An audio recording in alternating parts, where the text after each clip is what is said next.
السلام علیکم ورحمۃ اللہ وبرکاتہ۔ دوستو، علامہ نووی رحمہ اللہ نے ایک باب قائم کیا ہے اور اس کا نام ہے باب المبادرۃ الی الخیرات۔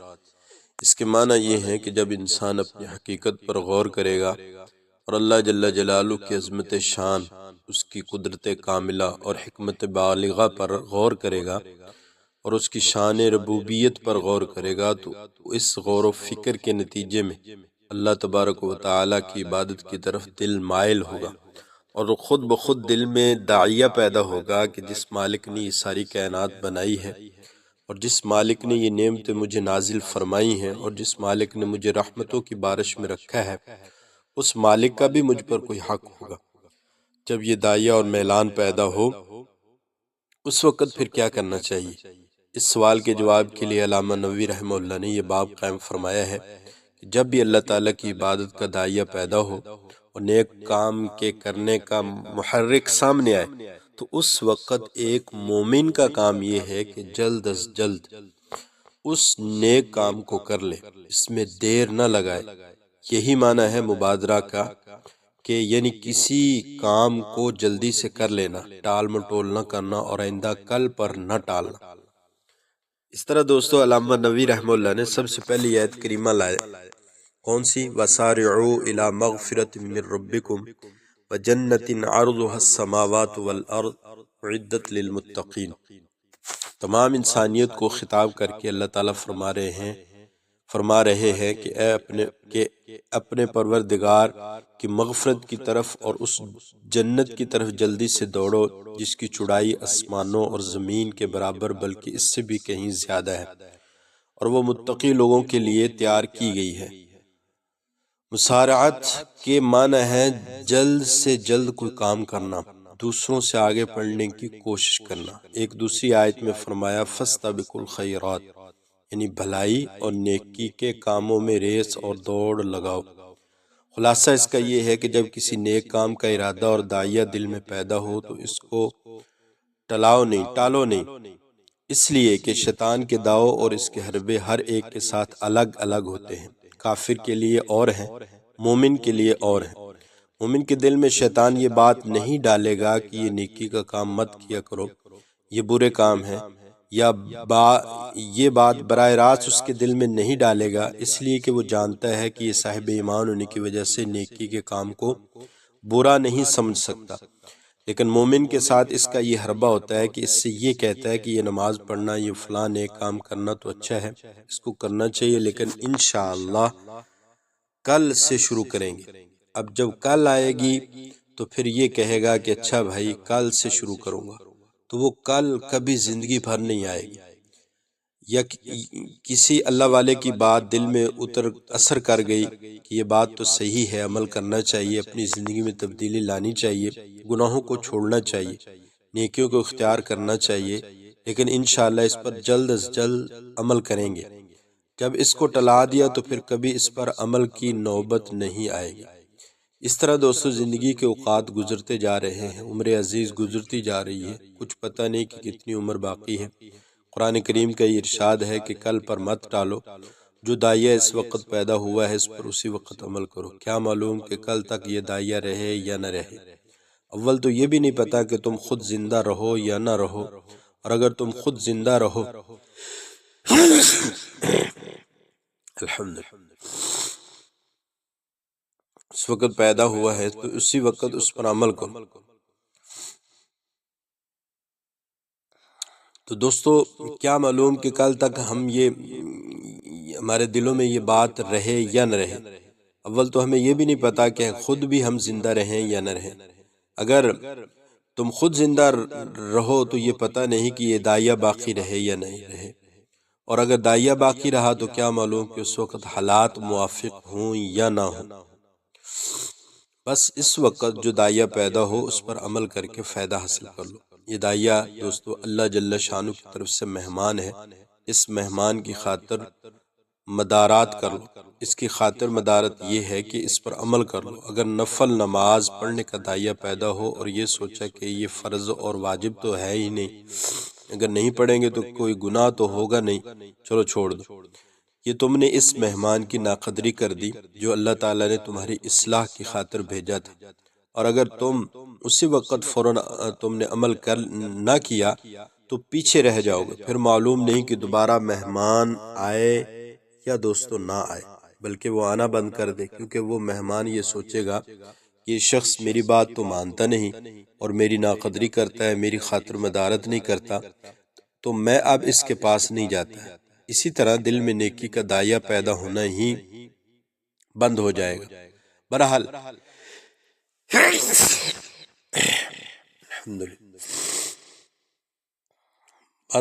بہرحال ویسے تو ہر کام میں جلدی اور عجلت کرنا برا ہے، لیکن جب دل میں کسی نیکی کے کام کرنے کا داعیہ پیدا ہو تو اس پر جلدی عمل کر لینا ہی اچھا ہے۔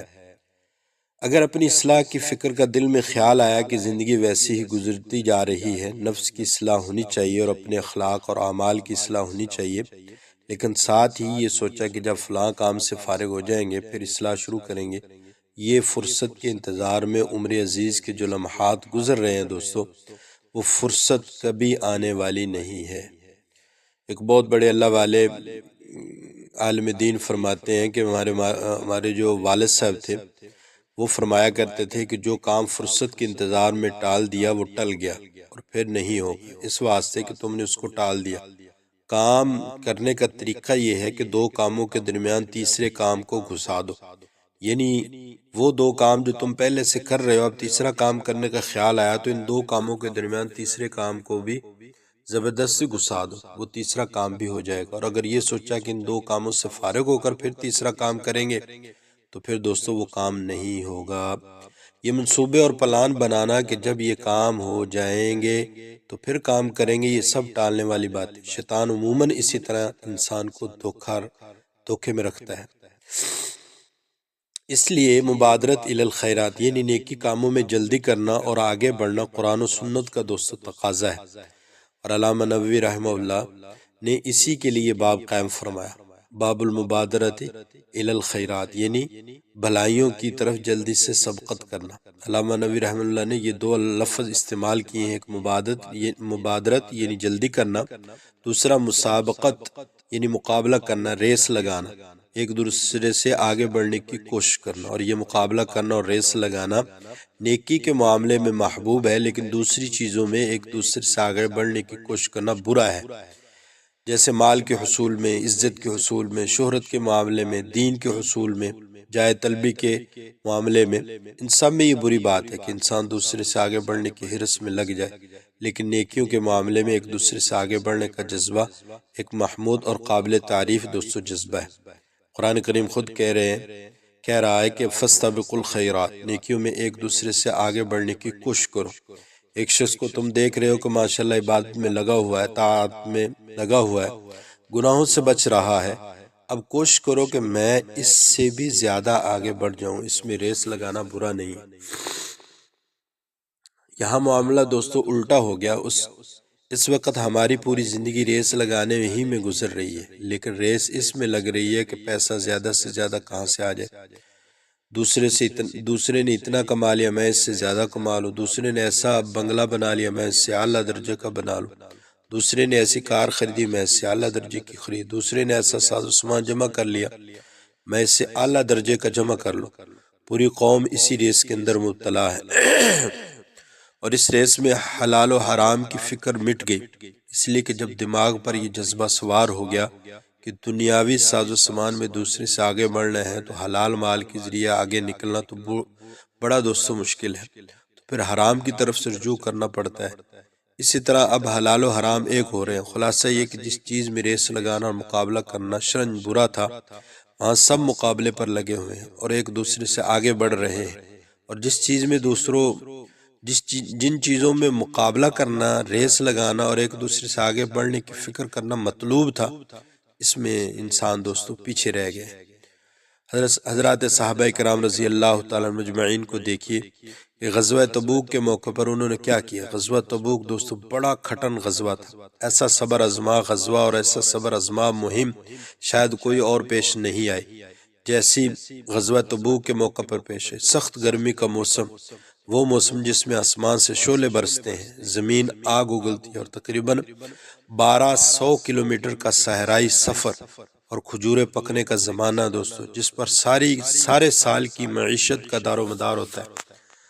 سواریاں میسر نہیں، پیسے موجود نہیں، اور اس وقت میں یہ حکم دیا جا رہا ہے کہ ہر مسلمان کے لیے نفیر عام ہے کہ وہ اس غزوہ میں چلے اور اس میں شریک ہو، اور نبی کریم صلی اللہ تعالی علیہ وسلم نے مسجد نبوی میں کھڑے ہو کر اعلان فرمایا کہ یہ غزوہ کا موقع ہے اور سواریوں کی ضرورت ہے، اونٹنیاں چاہیے، پیسوں کی ضرورت ہے، مسلمانوں کو چاہیے کہ بڑھ چڑھ کر اس میں چندہ دیں، اور جو شخص اس میں چندہ دے گا میں اس کے لیے جنت کی ضمانت دیتا ہوں۔ اب صحابہ کرام کہاں پیچھے رہنے والے تھے؟ جب خود نبی کریم صلی اللہ علیہ وسلم کی زبان سے یہ جملہ سن لیں کہ ان کے لیے جنت کی ضمانت ہے، اب ہر شخص اپنی استطاعت کے مطابق چندہ دے رہا ہے، کوئی کچھ لا رہا ہے، کوئی کچھ لا رہا ہے۔ حضرت فاروق اعظم رضی اللہ تعالیٰ عنہ فرماتے ہیں کہ میں اپنے گھر گیا اور میں نے اپنے گھر کا جتنا کچھ ساز و سامان، روپیہ، پیسہ تھا وہ آدھا تقسیم کر دیا، اور پھر آدھا حصہ لے کر نبی کریم صلی اللہ تعالیٰ علیہ وسلم کی خدمت میں چلا گیا، اور دل میں خیال آنے لگا کہ آج وہ دن ہے کہ شاید میں ابو بکر صدیق رضی اللہ تعالیٰ عنہ سے آگے نکل جاؤں گا۔ یہ جو جذبہ پیدا ہو رہا ہے کہ میں ان سے آگے بڑھ جاؤں، یہ ہے مسابقت الی الخیرات۔ مگر کب ان کے دل میں یہ جذبہ دوستو کبھی بھی ان کے دل میں یہ جذبہ پیدا نہیں ہوا کہ میں حضرت عثمان غنی رضی اللہ تعالیٰ عنہ سے پیسے میں آگے بڑھ جاؤں۔ کبھی یہ جذبہ پیدا نہیں ہوا کہ حضرت عبد الرحمن بن عوف کے پاس بہت پیسے، ان سے زیادہ پیسے مجھے حاصل ہو جائیں۔ لیکن یہ جذبہ ضرور پیدا ہوا کہ صدیق اکبر رضی اللہ تعالیٰ عنہ کو اللہ تعالیٰ نے نیکی کا جو مقام بخشا ہے ان سے آگے بڑھ جاؤں۔ تھوڑی دیر میں حضرت صدیق اکبر رضی اللہ تعالیٰ عنہ بھی تشریف لائے اور جو کچھ تھا حاضر کر دیا۔ سرکار دو عالم صلی اللہ تعالیٰ علیہ وسلم نے پوچھا، اے عمر، گھر میں کیا چھوڑ آئے ہو؟ تو عمر رضی اللہ تعالیٰ نے عرض کیا، یا رسول اللہ، آدھا مال گھر والوں کے لیے چھوڑ دیا ہے اور آدھا غزہ کے لیے، آدھا جو ہے غزوہ تبوک کے لیے، یعنی میں مال لے کے آیا ہوں اور جہاد کے لیے لے کر آیا ہوں مال۔ آپ نے ان کو دعائیں دی کہ اللہ تعالیٰ تمہارے مال میں برکت دے۔ اس کے بعد دوستو صدیق اکبر رضی اللہ تعالیٰ عنہ سے پوچھا کہ تم نے اپنے گھر میں کیا چھوڑا؟ تو حضرت ابو بکر صدیق رضی اللہ تعالیٰ نے عرض کیا، یا رسول اللہ، گھر میں اللہ اور اس کے رسول کو چھوڑ آیا ہوں، جو کچھ گھر میں تھا سارا کا سارا سمیٹ کر یہاں لے آیا ہوں۔ حضرت فاروق اعظم رضی اللہ تعالیٰ عنہ فرماتے ہیں کہ اس دن مجھے پتہ چلا کہ میں چاہے ساری عمر کوشش کرتا رہوں لیکن صدیق اکبر سے آگے نہیں بڑھ سکتا۔ ایک مرتبہ فاروق اعظم رضی اللہ تعالیٰ نے دوستو حضرت صدیق اکبر رضی اللہ تعالیٰ سے فرمایا کہ آپ میرے ساتھ ایک معاملہ کریں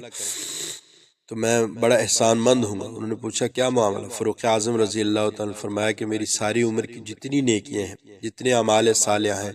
وہ سب مجھ سے لے لیں، اور وہ ایک رات جو آپ نے نبی کریم صلی اللہ علیہ وسلم کے ساتھ غار ثور میں گزاری،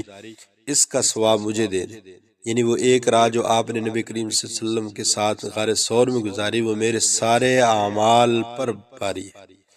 دوستو غرض یہ کہ صحابہ کرام رضی اللہ عنہ کی زندگی کو دیکھیں تو کہیں یہ بات نظر نہیں آتی کہ یہ سوچیں کہ فلاں نے اتنے پیسے جمع کر لیے، میں بھی جمع کر لوں، فلاں کا مکان بڑا شاندار ہے، میں بھی ویسا، میرا بھی ویسا ہو جائے، فلاں کی سواری بہت اچھی ہے، ویسی مجھے بھی مل جائے۔ لیکن اعمال صالحہ میں مسابقت صحابہ کی نظر آتی ہے، اور آج ہمارا معاملہ بالکل الٹا چل رہا ہے۔ اعمال صالحہ میں آگے بڑھنے کی دوستو کوئی فکر نہیں،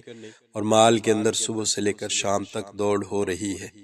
اور ایک دوسرے سے آگے بڑھنے کی فکر میں۔ تو دوستو اللہ تعالی ہمیں دین میں، رمضان مبارک کا مقدس مہینہ ہے تو اس میں تو مزید ریس ہم لگائیں، اپنے آپ کو آگے بڑھا کر فلاں روزہ رکھتا ہے، تراویح پڑھتا ہے، قرآن مجید کی تلاوت کرتا ہے تو میں تہجد پڑھوں، اشراق پڑھوں، چاشت پڑھوں، اوابین پڑھوں، جتنی بھی دینی کام ہیں میں دوسروں سے آگے بڑھ کر زیادہ سے زیادہ اللہ کے قریب ہو جاؤں، تو اس کی فکر میں لگیں۔ دوستو آج اگر ہم ہمت سے کام لیں گے تو یہ ہمت ہمیں کام دے گی، اور اگر شیطان کے کہتے ہیں نا جی داؤ میں آ گئے کہ آج نہیں تو کل کریں گے، تو پھر موت تک یہ شیطان ہمیں وقت نہیں لانے دے گا۔ تو اللہ تعالیٰ سے دعا ہے کہ اللہ تعالیٰ ہمیں عمل کرنے کی توفیق عطا فرمائے۔